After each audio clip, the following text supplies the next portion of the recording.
लाखों वर्षों से मानव विकास नामक एक प्रक्रिया ने हमारे पूर्वजों को आकार दिया।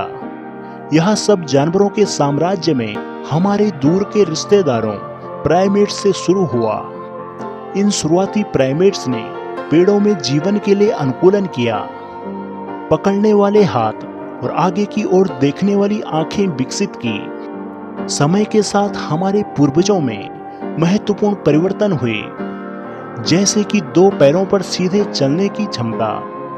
इस अनुकूलन, जिसे द्विपादवाद के रूप में जाना जाता है, इस प्रक्रिया ने हमारे हाथों को अन्य कार्य के लिए मुक्त कर दिया और अधिक कुशल गति की अनुमति दी। इससे हमारे प्रारंभिक मानव पूर्वजों होमो हैबिलस और होमो इरेक्टस का विकास हुआ।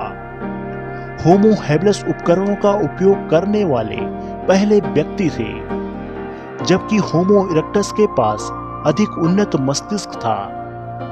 जैसे जैसे समय बीतता गया, मस्तिष्क का विकास जारी रहा, जिससे होमो निएंडरथैलेंसिस और हमारी अपनी प्रजाति होमो सेपियंस का जन्म हुआ।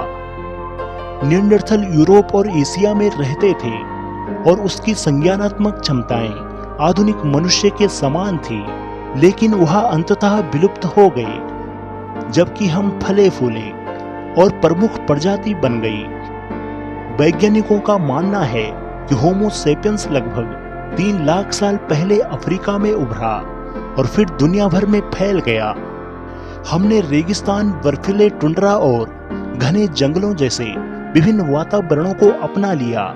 जैसे जैसे हमारे पूर्वज विकसित हुए, उन्होंने उपकरणों का उपयोग करना, कला का निर्माण करना और अंततः भाषा का विकास करना शुरू कर दिया।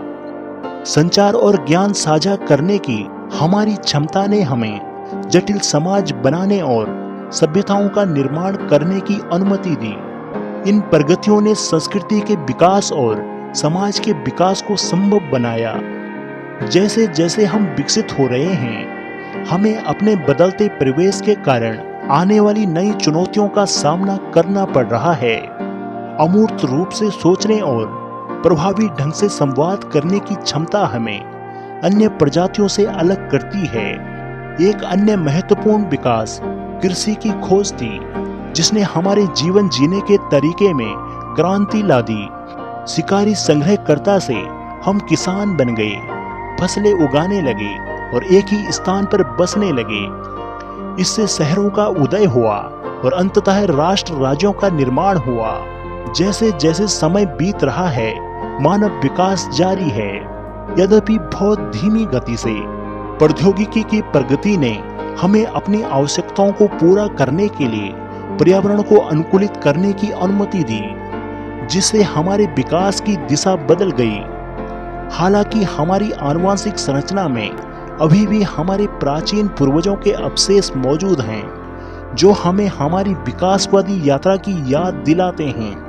मानव विकास को समझने से हमें यह जानकारी मिलती है कि एक प्रजाति के रूप में हम कौन हैं और हम आज जो हैं वो कैसे बने। अपने अतीत के रहस्यों को उजागर करके हम मानव प्रजाति की जटिलता और अनुकूलनशीलता के प्रति गहरी सराहना प्राप्त करते हैं। हेलो दोस्तों, अगर आपको यह वीडियो पसंद आई हो तो कृपया हमारे चैनल को सब्सक्राइब जरूर करें व हमारी वीडियो को लाइक व शेयर करें